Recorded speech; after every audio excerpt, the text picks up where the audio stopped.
how values can change depending on the community that you are in. First as a Black woman, and then as a defense attorney. You care about defending. They're cross-section because there's an obvious group of people, that distinct group that is missing.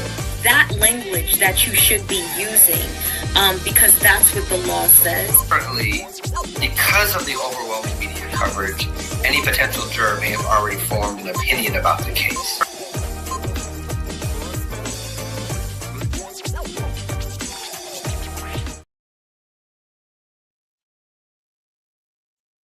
Good evening, everybody. Porsha, Shaf'on, Venable, how are you doing?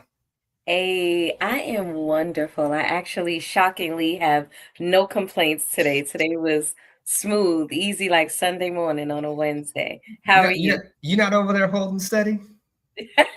I'm generally, I mean, at this point, I've been holding steady for so long that now today's just a good day because I'm holding steady. I love that. I love that. Well, we spent a good amount of time with each other last week, and I'm going to get into that in a second. But I want to invite and welcome everybody who's joining for our conversations on our jury Duty Unmasked. I'm Will Snowden. I am the director of the organization. We are committed to ensuring that our juries accurately represent the community, because there are way too many ways in which the community and diversity and representativeness is being removed from our juries. And Porsha, Shaf'on, and I know far too well that the people who are making up our jury can drastically change the outcome of a case. I'm so excited to be here with Porsha Shaf'on, the deputy director of the organization, and to be with you all to join us this evening, which will be a very lively conversation. We're going to cover a lot, and I know Porsha Shaf'on is going to give us an overview of kind of what we're going to be discussing tonight. So I'm going to pass it over to Porsha Shaf'on. All right. Hey, I know I asked y'all yesterday to come on in, right? Bring you, your mama, and your cousin. So I'm so glad, members of the jury, that we are here in community today. You know, right now, if you have social media, if you watch the news, if you don't live under a rock, you know that right now we have all eyes on the South. And so tonight we're going to trade places a little bit. I have the privilege of asking Will to educate us about a number of things that are going on in the South.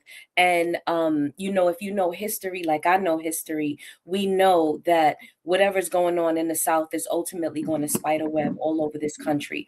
So tonight we have all eyes on the South. We're going to be talking about the gutting of the Voting Rights Act of 1965. We're going to be talking about Louisiana versus Calais. We're going to be talking about gerrymandering. Excuse me. I'm gonna save the gerrymandering conversation for a little bit later.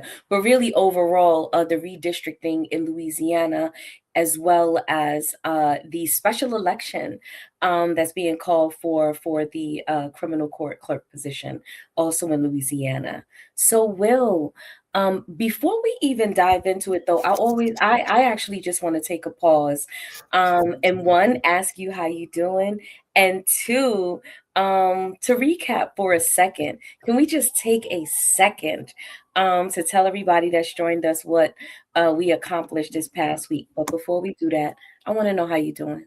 I appreciate that check-in. I'm doing well. I'm still a little high off of our wins from last week with the Just Juries Institute. But I'm just good, right? Everything in my life is rolling very smoothly. And even though we have to work hard in different arenas, right? It's good to have balance, and I have a really good balance with friends and family, and I'm doing well and in a good position to fight. I love that. I love that. Absolutely. Pour into yourself so we can keep pouring into each other. Absolutely. But right. JJI, Just Jury Institute, its inaugural session. We did it. We did it. That's right. You know, we have been having a conversation about how we can support public defenders, folks advocating on behalf of people who are incarcerated, people who are accused of crimes, right? How we can support them in developing these skills to select a jury. We talk about the importance of people showing up to serve on juries and flexing the power of the community. And we also know we have to have conversations with attorneys to make sure they know how to effectively and strategically conduct voir dire. And as you all remember, voir dire is this term that is used to describe the conversation between the attorneys and the potential jurors. And the main thing that we are trying to do through this conversation is figure out, are you a good fit for this jury, for this trial, or are you not a good fit for this particular trial? Because not everybody is always going to be a good match for the case. Porsha, Shaf'on, can you tell us what did we do on day 1 and day 2? And then I'll tell folks what we did on day 3. Absolutely. First, shout out to all the other organizations that have brought the Juror Project in. Thank you for having us, Legal Aid Society, the NACDL, the NLADA, BPDA. Shout out to all Bronx Defenders. Shout out to all of these organizations that brought us to them. And shout out to the Baton Rouge Public Defender's Office, the Innocence in Justice Office, the Innocence and Justice Louisiana, for sending your babies to us. So what did we do? Day 1, we talked about how to select jurors. We talked about the importance of jury service. We demoed what a good voir dire would be like. We talked about deselection on day 1. On day 2, our participants got on their feet and they actually got to practice some of the skills that they were lectured on the day before. And it takes a village to put on these types of programs. So shout out to our mock jurors, both students, community members, family, and friends. We truly, truly, truly appreciate you. And day 3, we wrapped it up with a riveting conversation about how to achieve a fair cross-section and how to find that nullifying jurors. So, session 1 down, send your babies to us. Yes, indeed. I want to echo those thanks and gratitude for the folks who attended the Just Juries Institute and also the members from the New Orleans community who served as mock jurors to really get an insight into what that process can look like, but also providing opportunities for the attorneys to improve their voir dire skills. And we have this amazing handbook that I'm really proud of because we put so much into it. It's really valuable for the people who attended. And this is a training that we're going to be doing twice a year. And we're very excited to get the first one underneath our belt. So with that, I want to transition to our main topic this evening. Porsha, Shaf'on, where shall we start? I want us to start at the beginning. I want us to start with the Voting Rights Act of 1965. If you don't know, the Voting Rights Act was, a monumentous piece of legislation at the height of the civil rights movement. Will, can you tell us what the Voting Rights Act did? Absolutely. The Reconstruction Amendments are typically referred to as the 13th, 14th, and 15th Amendments. And remember, these are the amendments to our Constitution that were passed after the Civil War. Right? The 13th Amendment abolishes slavery with the exception for criminal punishment. The 14th Amendment gives us birthright citizenship for formerly enslaved Black people in the country who were born here. Also gives us a concept of equal protection, meaning that the government has, applying laws in an equal way. They can't discriminate against people. We also have due process in the 14th Amendment. And then the 15th Amendment gives Black men the right to vote. And it's very important to know that women did not get the right to vote with that 15th Amendment. That doesn't happen until the 19th Amendment. But the 15th Amendment says you can't discriminate against people for voting, primarily men, based on their race. And the second part of the 15th Amendment is the enforcement clause, which says Congress has the power to enforce this amendment on the states in the event that they find out that the states are discriminating against people in a messed up way. I know we have a good number of people joining us, so I just want to say hello and welcome to everybody. Thank you for being here.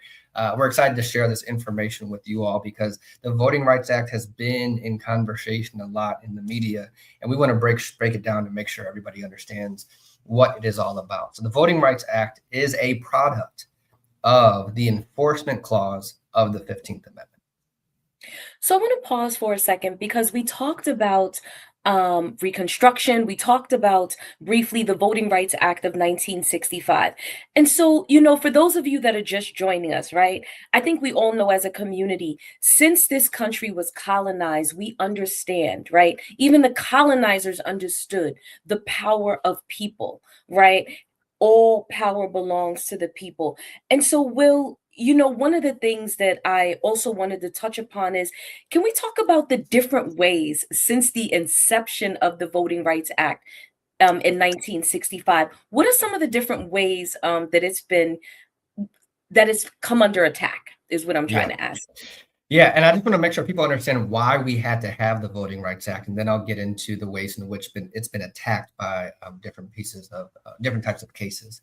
So when the Supreme Court said, listen, you cannot discriminate against people from accessing the ballot box based on their race, what the people primarily in the South, the leadership, the Confederate delegations, the politicians in the South, they had to think about, well, what are the ways in which we can get around the protections of the 14th Amendment and the 15th Amendment, right? So they created things like grandfather clauses, which means you will have the right to vote if your grandfather had the right to vote. Well, guess what? People who were enslaved in this country, their grandfathers didn't have the right to vote. And hell, they probably didn't know who their grandfathers were because we were bought and sold so many times. They were intentionally separating families. So they knew that a grandfather clause would prevent Black people from accessing the power of the ballot box, but it wasn't done in a racially explicit way because grandfather clause is technically race neutral. You talked about grandfather clause. Can you talk about literacy tests? Yeah, so literacy tests was another mechanism that was designed to say, hey, you need to take this test and pass this examination. And if you can pass this examination, then you'll have the right to vote. Well, let me just share with you some of the questions from a literacy test in Louisiana. One question says, how many seeds are in a watermelon? Another question said, how many bubbles are in a bar of soap? And then a third question talks about drawing a circle, bisecting it in half, and then drawing a line at a 90-degree angle or something ridiculous. And the whole point of these tests is that they are designed to only be able to be failed. Like there's no right answers, right? Or they would put a jar of jelly beans and they say, name how many jelly beans are in this jar, right? And the answers are subjective, but the people who were administering these tests did not administer it to everybody. They primarily administered these literacy tests to Black people. And we know that Black people were intentionally not taught how to read English. And so with that history and that representation, it'd be very hard to pass a literacy test in the way that they intentionally designed it to fail people. So if you can't pass a literacy test, then you can't vote. And that is a race neutral law because there's nothing that references race. All they're saying is, look, if you can't pass the test, you can't vote. Absolutely. Thank you for that. And I know some of you on the call may be like, that's that stuff, that shit that happened over there many, many, many moons ago, right? That don't have nothing to do with me. That's above me now or behind me now. So I want to talk a little bit about some of the more recent cases that have happened that actually do affect us and I specifically want to talk about the outcomes. So even if you're not a lawyer on this call right now, you don't necessarily have to know the names of these cases in order for the outcomes to matter to you. And I promise you, we are going to land the plane by the end of this live. You're going to have an understanding of how the gutting of the Voting Rights Act of 1965, Louisiana versus Calais, redistricting in Louisiana, and even the requirement for a special election to be held for the criminal court clerk. We're going to tie that baby up with a nice little bow. I promise we're going to land this plane. So take this walk with us, all right? So I want to talk about two incredibly important cases that came out within the last 20 years. Most recently in 2026 is Louisiana versus Calais. But before we get to that, I want to talk to you about a case called Shelby County versus Holder. And I know that case happened in the 2000s, I believe 2013. Can you tell us a little bit about that case? Yeah, so the Voting Rights Act had different sections to it. And one of the sections was called Section 5. And what Section 5 says, is basically the Congress was like, look, you states in the South, Texas, Louisiana, Alabama, Mississippi, Georgia, right? Y'all can't get it together. We specifically said you cannot discriminate against people based on race to access the power of the ballot box. But we had those grandfather clauses, those literacy tests, those poll taxes. And so what the Voting Rights Act says is that those things are prohibited. And if any one of you states want to change one of your voting laws, you have to get a thumbs up from the federal government. It was called pre-clearance. And there are two ways those states could get pre-clearance. They could either appeal to the Attorney General, or they could appeal to a 3-judge panel in Washington, D.C. And these are at the federal level. And the whole point is these states were recognized as discriminating against Black people trying to access the power of the ballot box. And that basically means they weren't to be trusted. And that if you wanted to change your voting laws, you had to have an outside kind of independent reviewer look at that proposal and either give you the thumbs up or the thumbs down. So that was Section 5. Section 5 said these are a bunch of states that have to obtain pre-clearance if they want to change their laws. Shelby County versus Holder was specifically brought by Alabama. And what Alabama said was, look, we are so many years behind and away from 1965. We don't have poll taxes. We don't have literacy tests. We don't have grandfather clauses. And in fact, look at how many Black people we have elected into different positions in our office. Look at how many Black people are registered to vote. They're saying, look, we are no longer a racist state. And since we have become so much better, we should no longer have to go through these hoops of pre-clearance. And the Supreme Court says, you know what? We think you're right. And so they get rid of Section 5, which means these states who have had a history, a pattern, a practice of disenfranchising Black people from voting no longer had to have any type of outside review. And Justice Ruth Bader Ginsburg is on the Supreme Court at the time. And she says, Alabama, y'all are talking about how much better you are. Well, the only reason why you are in the good shape you are in is because of the Voting Rights Act. She said, you don't throw away an umbrella during a storm because it is keeping you dry. And what she means is, listen, if it's working, if it's not broke, then don't try to fix it. And once they got rid of Section 5, we saw all these new second generation barriers, not grandfather clauses, not poll taxes, not literacy tests, but modern day hurdles that are now removing the access to the ballot box as was intentionally designed with the passing of the Voting Rights Act. So Alabama trying to roll tide us right on into disenfranchisement. Huh? So That's right. For those of you, who are on the call, it's always interesting when states want to talk about how we no longer need affirmative action. We no longer need these protective measures put in place, right? And if you think about the timing of Shelby County versus Holder, it was post-Obama, right? It was after Obama's, the beginning of Obama's second term, right? And so we really have to think about sort of the connectors, right? And the fact that we had our first Black president elected, and states are now saying, all right, enough. Mm-hmm. We've given them all we can give them. So now we no longer have to have any oversight. So I just wanted to contextualize the timing of that as well, right? So for all you post-racial mofos, here we are, right? Here we are, post-racial and all. So you talked briefly about Section 5. Can you talk to us a little bit about Section 2, if it's important at all? Yeah, so Section 2, codifies this premise that race cannot be the deciding factor of who can exercise their right to vote. And that's what gets us to the conversation of drawing these different maps. But before I get into Section 2 a little bit more, I mentioned these things called second generation barriers. And I just want to make sure people understand what we're talking about.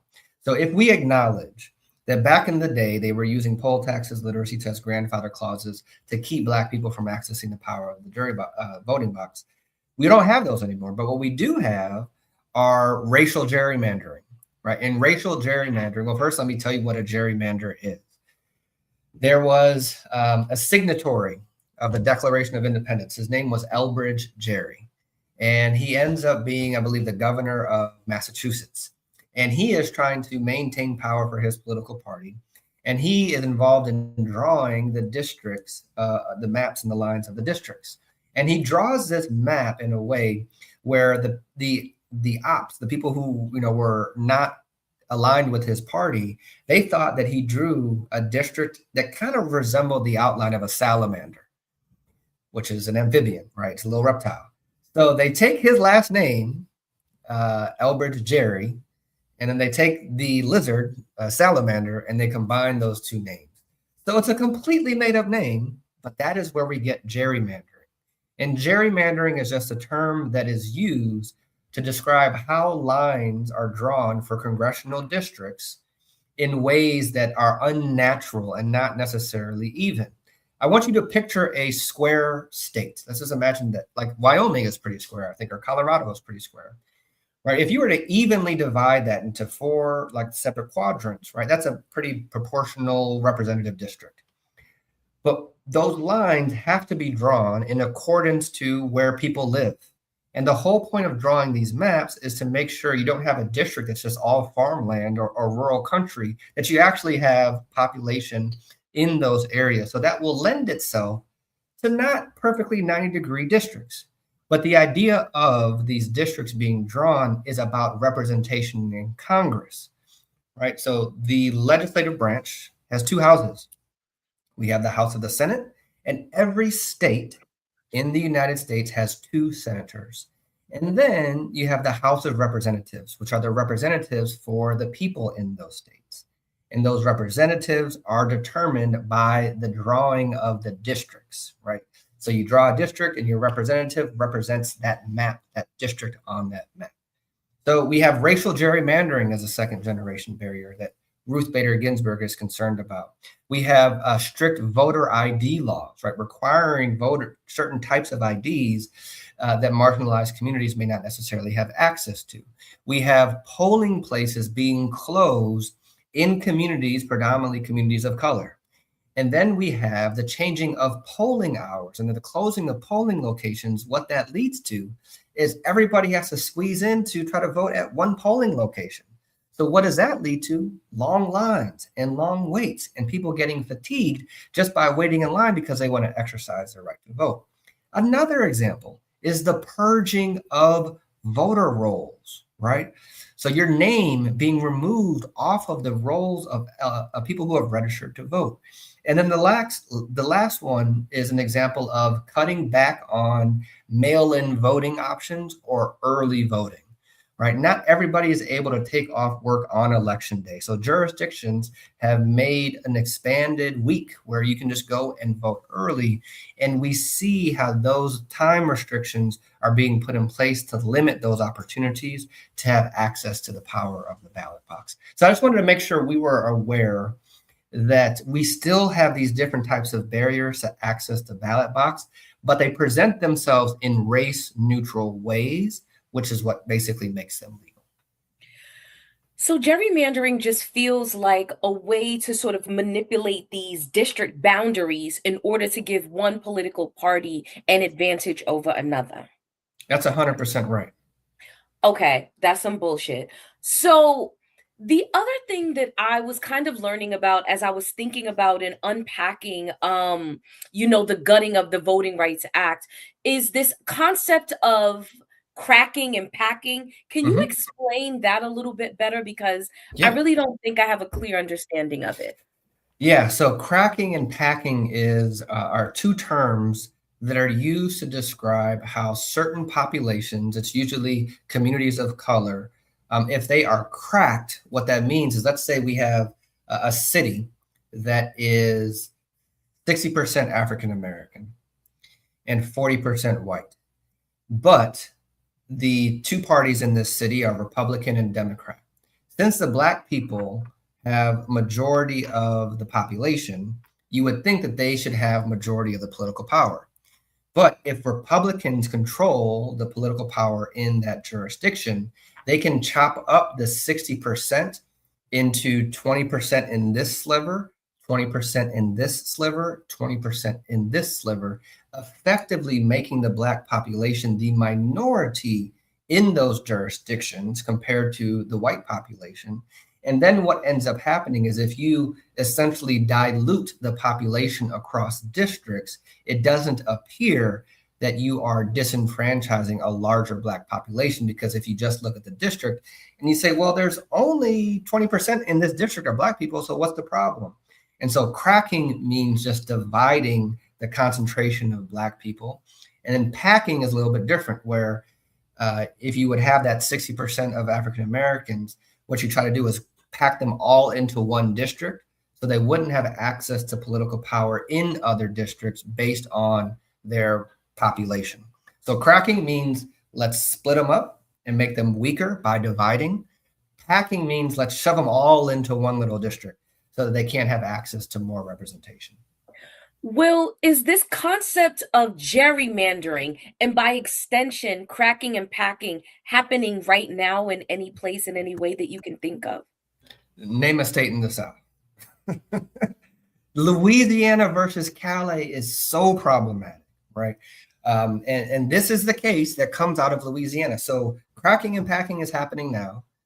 We've seen the proposed maps in Alabama, in Tennessee, and in Louisiana. And so let me give some background and context about what Louisiana versus Calais was all about, what the Supreme Court said, and where we are today. So actually, Will, before you do that, for the individuals that have just joined the conversation, let me bring you up to speed real quick. Okay, we started with the Voting Rights Act of 1965, and we talked about how it was a key legislation in protecting rights of newly freed citizens.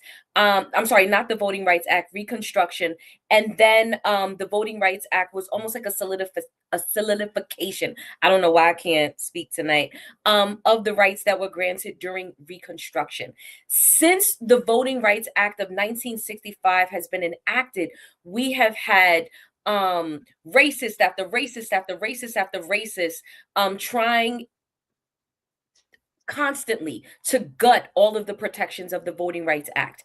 Now, once we did that, they realized that maybe the courtroom, which is why we talk to y'all about getting on jury so much, they realized that the courtroom was where the power lied. And we have all of these cases that have come up, right?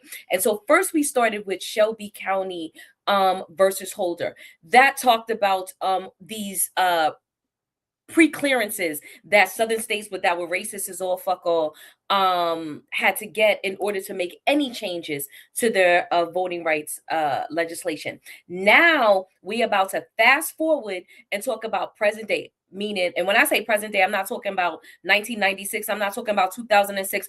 I'm talking about 2026. Now, I may jack up this name, Will. You are all caught up. You got it. You're going to get it.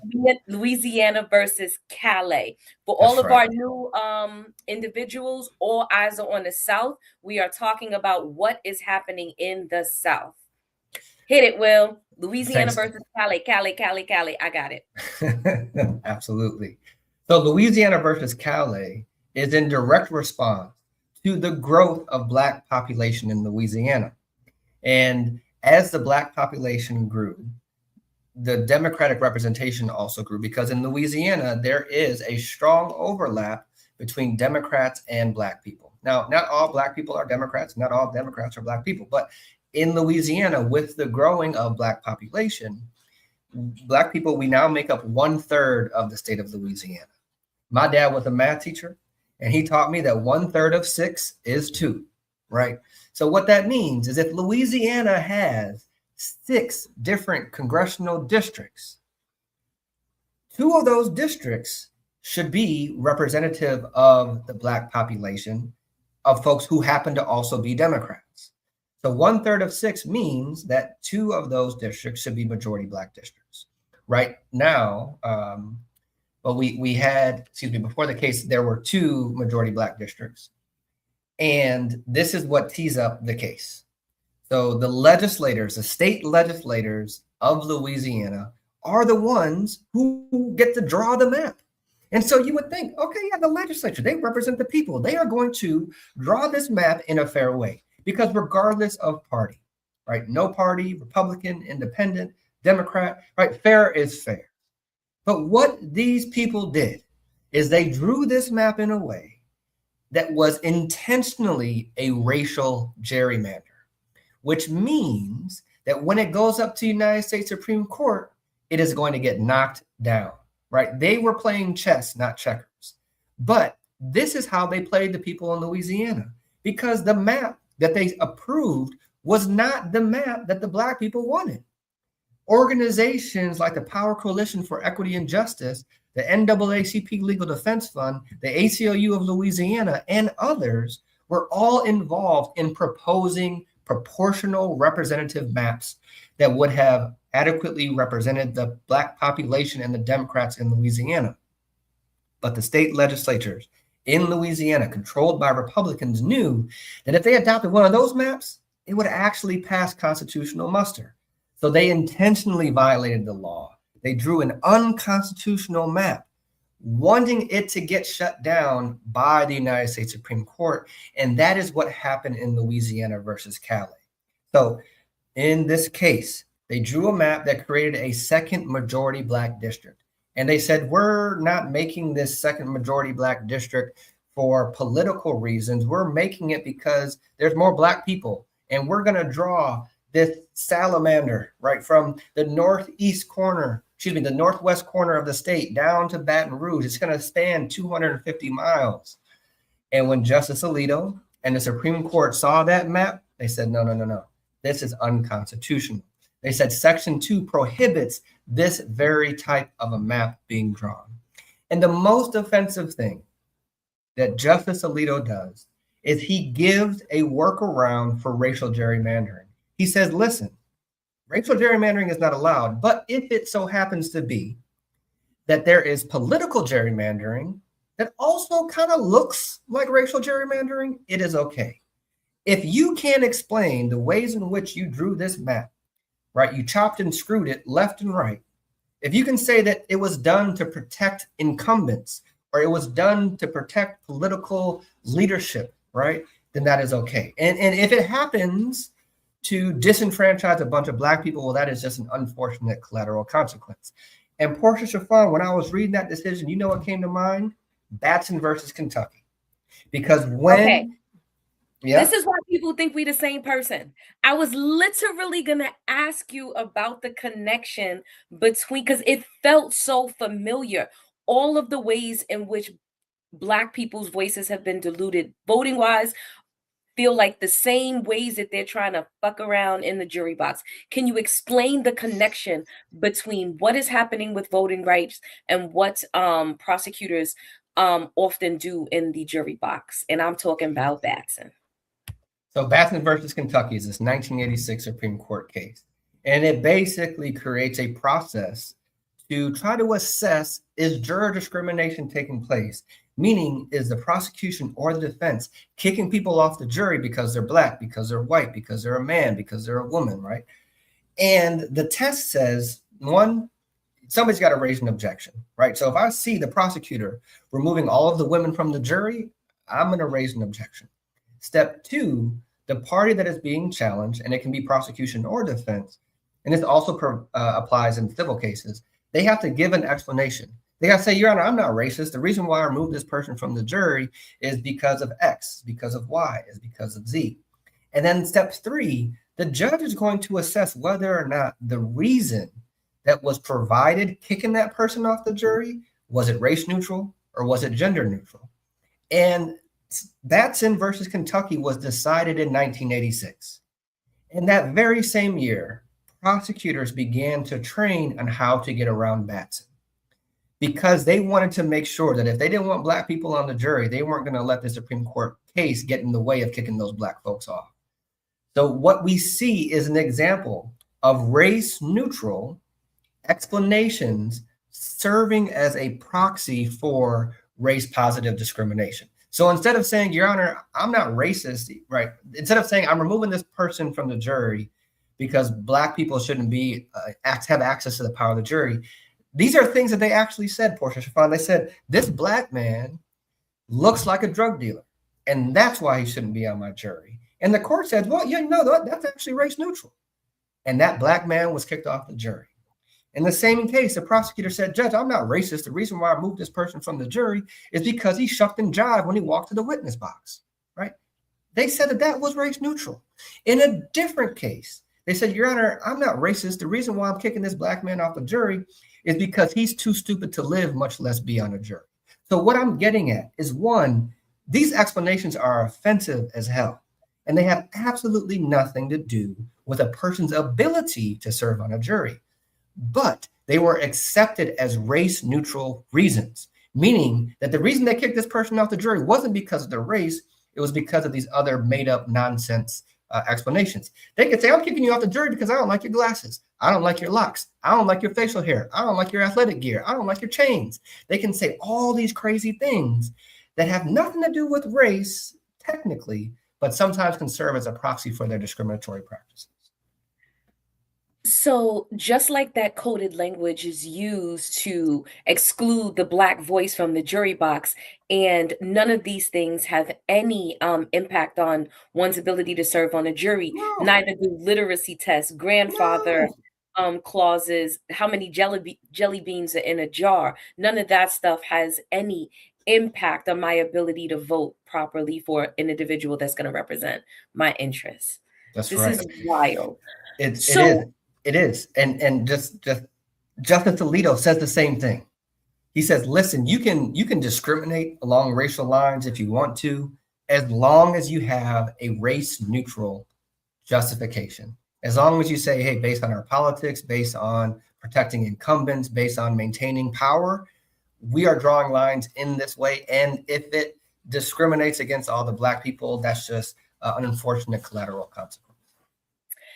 Can you talk to us a little bit about what the Senate committee did last night? Yeah. When the Louisiana versus Cali decision came down, they said that the map that these legislators intentionally drew as a racial gerrymander was unconstitutional. That original map had 2 majority Black districts. And they said that map is unconstitutional. So last night, Senate committee took testimony and presentation on a new map that would take away that second majority Black district and only maintain 1 majority Black district. And people showed up and they showed out. They took testimony until 3:45 in the morning. People were there all day, all night, saying, look, we just want what is rightfully ours, which is representation. We used to have the 3/5 clause in this country, which said enslaved Black people weren't counted as a whole person. Y'all count as 3/5 of a person, right? Because there was this idea of representation and taxation, right? And how population can equate to certain representation. And all the people were saying is, listen, our population and our demographics have grown and changed, and so should our representativeness, our representation at Congress. But the Republicans in Louisiana are so concerned with maintaining power that they have no interest in being fair. They have no interest in being equitable, right? You've actually mentioned maintaining power a few times tonight. Can you explain to me how does the dilution of the Black voice allow folks to maintain power, allow the status quo to continue? You know, the great philosopher Beyonce said that racism is so patriotic that when you protest it, you're seen as being anti-American. Now, those aren't her exact words, but that was the gist of it. The Constitution, I've referenced this a few times. The Constitution is a document all about power. And symbolically, the first article of our Constitution is the legislative branch, which is supposed to represent the people. Now, when we see Black people get access or an opportunity to access and gain political power, we see different tactics to take that power away. And I want to use the jury box as an example. In Louisiana, since that's where I practice, we had non-unanimous juries, which means that all 12 people did not have to agree on a verdict. And the backstory of non-unanimous juries was these Confederate delegates knew that Black people were going to start serving on a jury. Because in name and in the 14th Amendment, equal protection and due process, they were given access and the opportunity to flex power in the jury box. But these Confederate delegates said, we need to nullify their presence. Because if Black people get on the jury and they start voting not guilty, we will no longer be able to lease out these convicted people who formerly were enslaved. And so they dilute the power by not requiring their votes in the ultimate decision for the verdict. Similarly, when we think about representativeness in our legislative branch, if the Black population has grown in Louisiana and the Black population simultaneously has grown with the Democratic representation, because at least in Louisiana, there is a strong correlation between race and political party, what that means is that Democrats should have access to more power. And what that power can look like is having an additional representative. And we elected that person to be the second representative in the majority Black district. He's a U.S. Representative, Cleo Fields. So our representatives were Troy Carter and Cleo Fields. But what they're doing is they're taking away Cleo Fields' seat, that second seat. And what they're doing is they are diluting the power that Black people could have in the House of Representatives. And this is all part of the long game as it leads up to the midterm elections this fall. Because if you can control the House of Representatives, you can control the checks and balances on the executive branch, you can help control influences over the Supreme Court. There's a lot of things at play based on who occupies the House of Representatives. That makes sense. That makes total sense. I just want to touch real quick because I know that we have just one question in the chat. And if you have any questions, community, family, friends, members of the jury, put them in the chat. Ask us. HB 52, Will, have we covered HB 52 in any way? HB 52. Trying to remember which one. There were three main bills this session. So many bills, Will. HB 52 is that was the jury trial bill. Yeah, and there was as it relates to misdemeanors. So the Supreme Court has said if a misdemeanor carries a punishment of more than 6 months, then you get a jury trial. And there are a lot of people who would rather have their case decided by 6 of their peers as opposed to one judge, right? What HB 52 was designed to do is to give prosecutors the authority to take away the power of the people in the jury box and take away the opportunity for the person accused of a crime to have their case decided by a jury, because it would give prosecutors the authority to say, you are not going to get a jury, you are going to get a judge trial, and we are going to cap your punishment at 6 months. Now, on one side, you might think, well, that's actually advantageous because the exposure in terms of time in jail is reduced. It's capped at 6 months.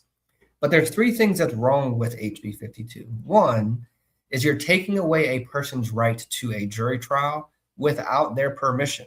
They have no agency in deciding whether or not their case is decided by a judge or a jury. Second, you are taking away authority from judges, right? It is the legislative branch that creates a sentencing range. And if a sentencing range on a misdemeanor is 0 to 2 years, because let's say it's a violent misdemeanor, the judges are now capped at 6 months. And then thirdly, you are giving power, legislative power, to the executive branch to change the sentencing range. And I want to give another example in terms of why that's problematic. In Louisiana, the crime of manslaughter has a sentencing range of 0 to 40 years.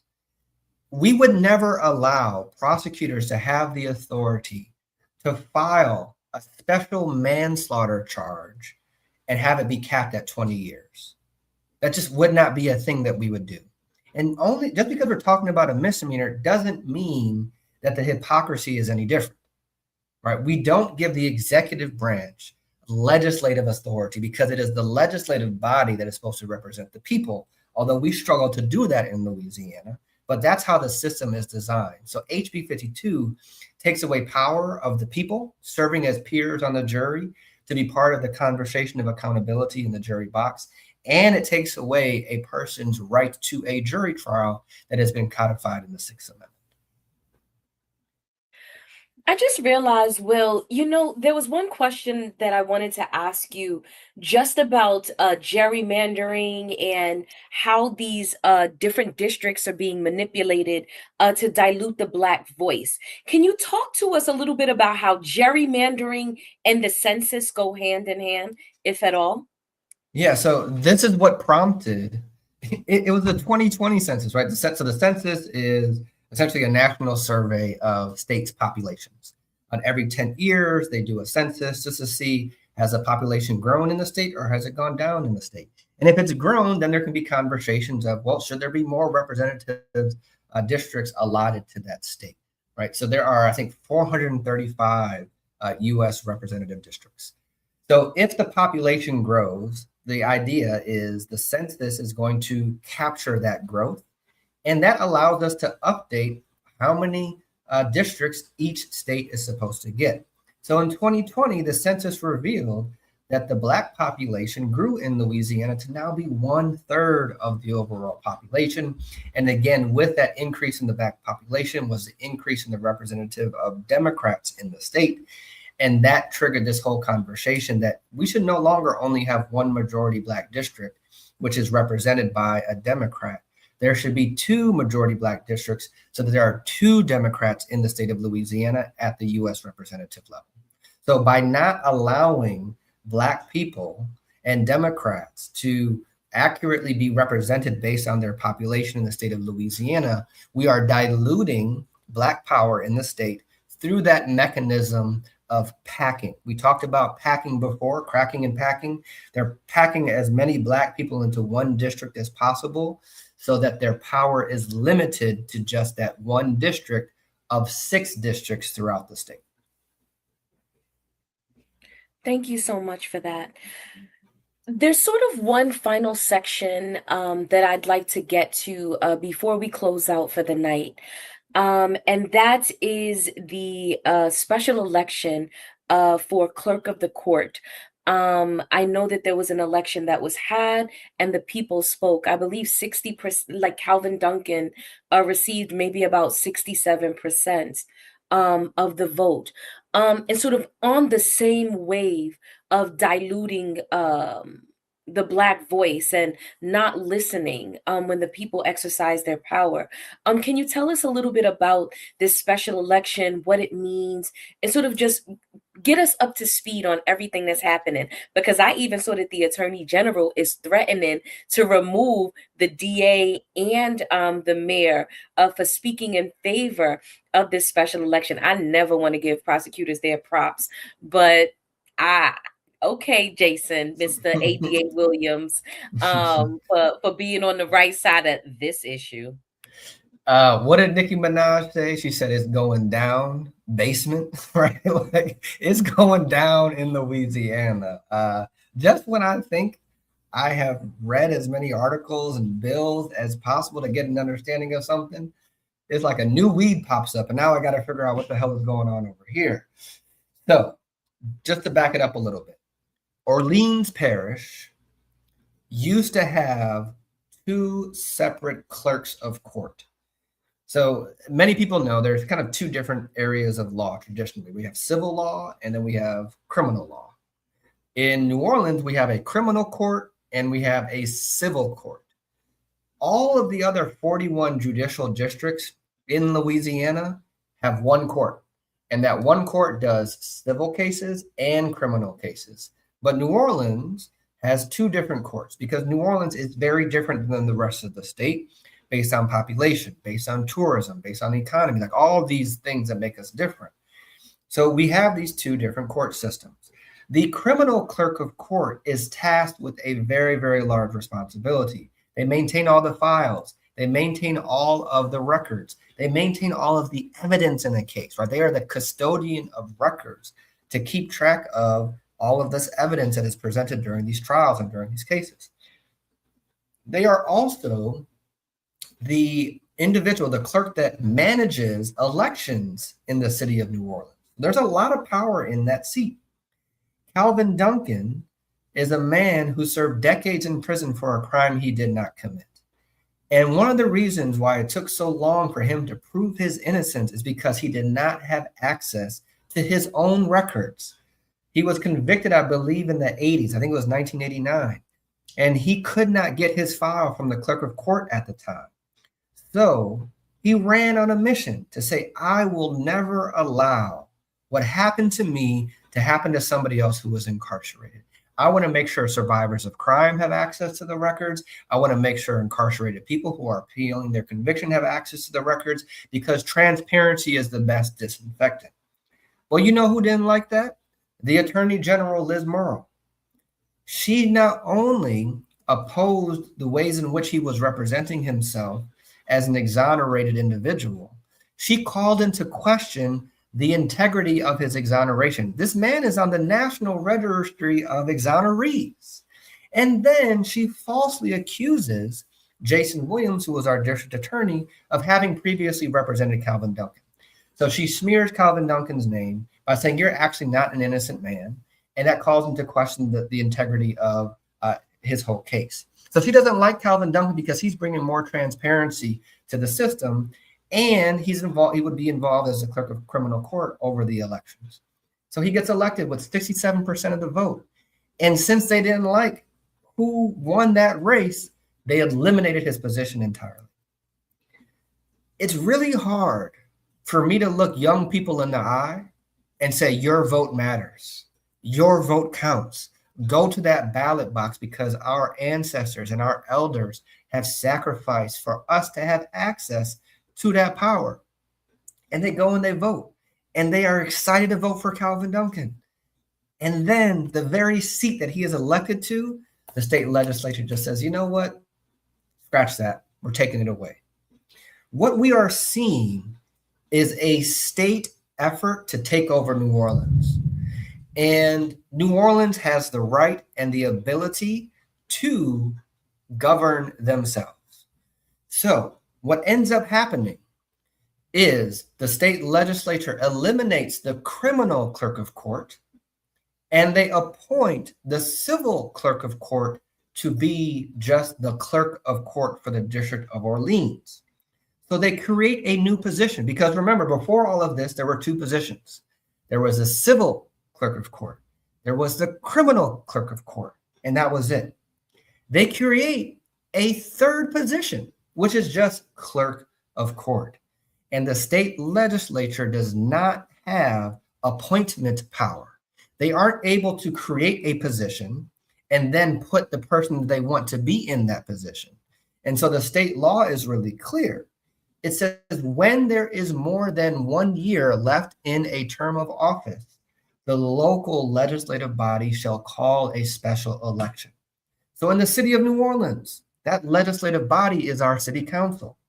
So 5 members of the city council, the district attorney, and the mayor supported the calling of a special election so that the people of New Orleans can decide who they want to be the district clerk of court, not the legislature.